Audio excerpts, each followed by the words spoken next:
Today's episode of Maine Web News is brought to you by Niffin's Specialty Meat. Stop and see them today at 388 on the Lakewood Road in Skowhegan.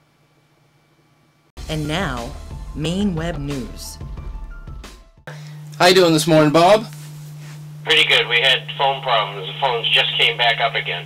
Excellent. Perfect time. I was just going to shoot you an email. Make sure you're all right this morning. Thought you might have gone into some sort of shock from the Republican takeover of the House last night. Let's see what the Republicans can do with it. What they have essentially, I think, is a frozen Congress. I don't think they are going to be able to get virtually anything passed. So everything's going to be up to the Fed, and they'll come out and say they're going to spend $500 billion and more if they need to. What can a Congress, Democratic or Republican, do about any of this, as it stands today? They're bought off.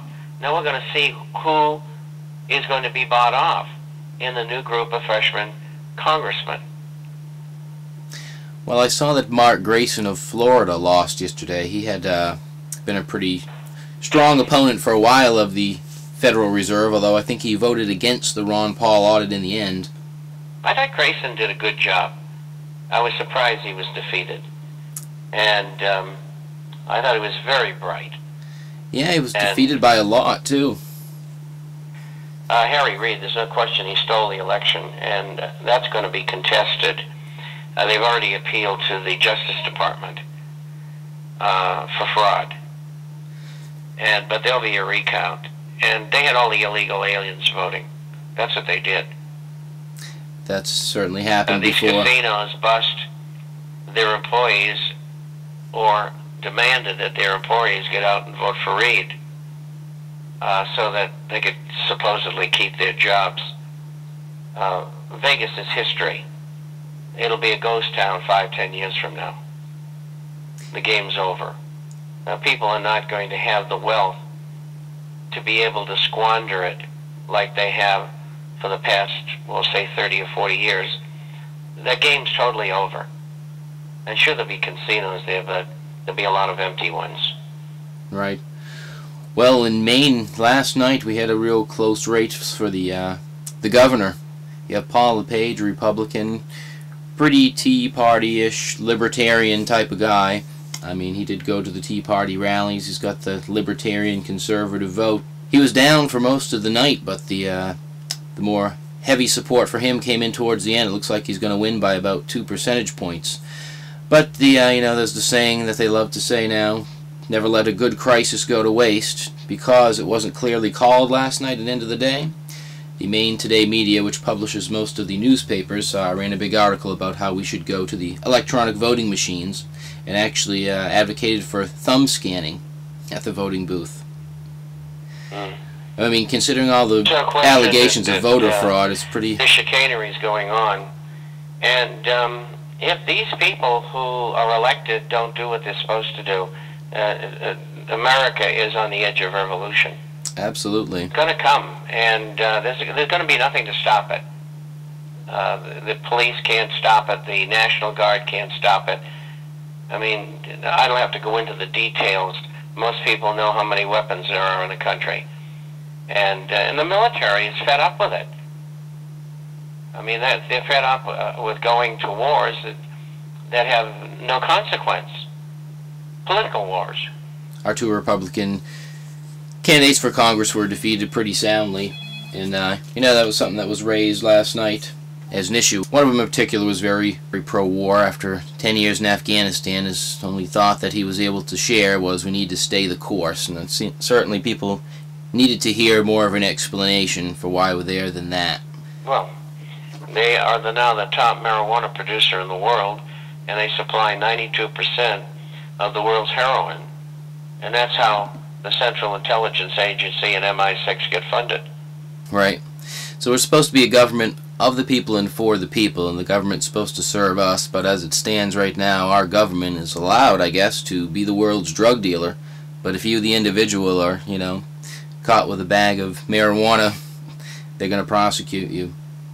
Yeah, well, that's why there's such disgruntlement in America today. These things have been building up for years. And the people who are behind the scene, who are pulling the strings on these puppets in Congress, they're not going to escape once a revolution starts. This business of I didn't know, it isn't going to work. There's too many people like me out there. Well, do you think that we can get through to 2012? And of course, we've got to wait and see what these people do in Congress. The lobbyists and the major corporations will be at them right away, co-opting them to be neocons. And what they're going to do, other Republicans and those who control those Republicans, they will attempt to bring these people into the fold, and they do that by buying them. Either that or they have something on them because of their personal life, which they don't want others to know about, and they'll blackmail them. That seems to go on a lot. I have faith in Rand Paul. You know, there's a couple of his type that got into the Senate, and it'd be very interesting to see if they're able to gain any traction with the others. Well, politics is the art of the possible, and you do have to make compromises, there's no question. But we come back to square one. Nothing, I don't think, is going to get passed for 2 years. Well, gridlock can be a good thing sometimes. That's why that lame duck session, which we began today, is so important. Because the Democrats saying, we don't want to be investigated for what we did, and we want to work with you now. But they're still going to try to ram through a 1% financial transaction tax, a commandeering of 401ks and IRAs to be replaced by government guaranteed annuities, and that includes a 5% additional tax on Social Security on all workers. And they got to make up their mind whether they're going to allow the Bush tax cuts to stay as they are, or whether they're going to let them expire worthless, so to speak. And Harry Reid's been screaming that every illegal alien is going to be made legal, and they're going to try to push that as well. So this period of essentially 5 weeks is going to be used to try to do that. Also, the administration wants $200 billion for business tax credits to invest in plant and equipment, $100 billion for research, $50 billion for roads and bridges, another $35 billion for extended unemployment, and there's a couple of other items I forget, but we're looking at $650 billion. I don't think they're going to get it. They might get maybe $200 billion, 300 at the outside. Well, we'll say 300, and that means that the Federal Reserve will have to create $2.2 trillion to keep the economy just going sideways. And incidentally, they're going to end up owning all of the treasuries, the agencies' bonds, which are Fannie, Freddie, Ginnie, and FHA, and probably all the toxic waste, all in behalf of the American taxpayer. It will pay the bill to bail out all of those banks. Which is why I always tell people that talk about socialism, it's more of fascism, you know. The people, the taxpayer, get to cover these losses while the bankers keep all the profits that get made. It's true. But on regular legislation, we're not going to know until next year, and I just don't think anything will get passed. And maybe one or two things, but that's it. They're not going to be able to repeal the medical reform package. It'll destroy the medical profession in the United States. I'm now hearing that over half the doctors are either going to quit, leave the country, or retire. Is there any opportunity for them to just refuse to fund the program? Well, that's possible. That's possible, but, you know, I don't know that that's going to happen. I don't know what they're going to do. I do know that within that package there is this 1099 reporting on any transaction of $600 or more. Well, I mean, that's ludicrous. Absolutely. I mean, that means the Internal Revenue Service will have to hire 1 million people in order to handle the paperwork.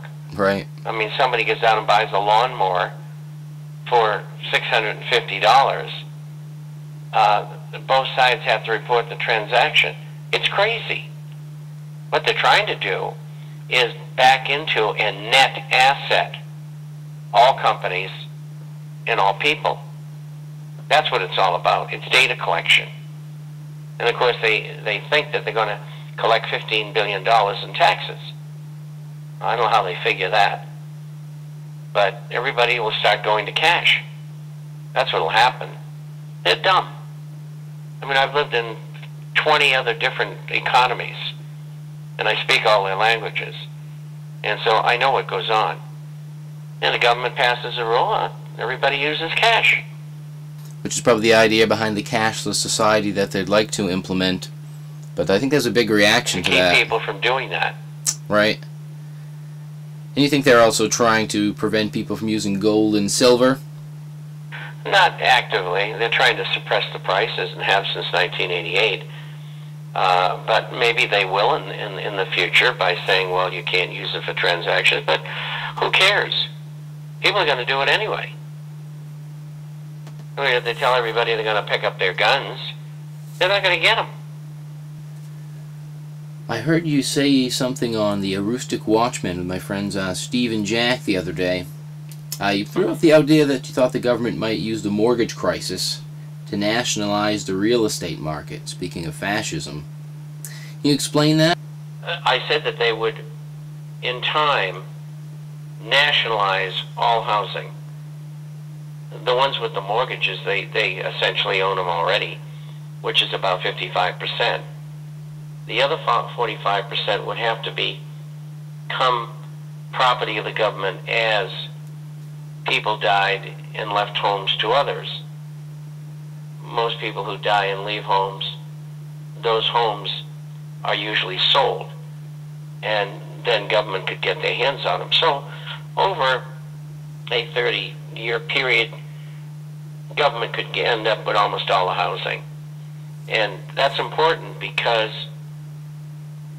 if they have a world government, they can tell me, Mr. Chapman, you're going to go to work for a firm in Los Angeles, and your wife is going to go to work for a firm in Boston, and your 2 children are going to go to school at one of our government schools outside of Chicago and Illinois, and every year you're going to have a 2-week vacation together at such and such a place.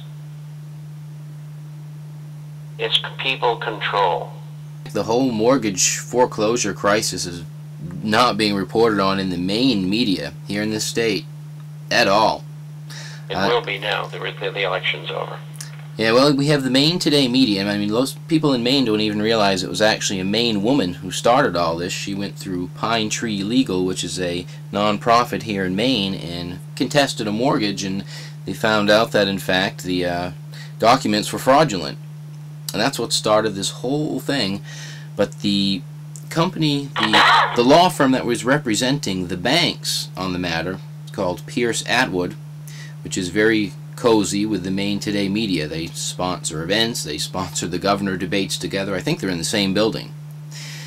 And lo and behold, the paper doesn't, cover that story that might reflect negatively on the law firm.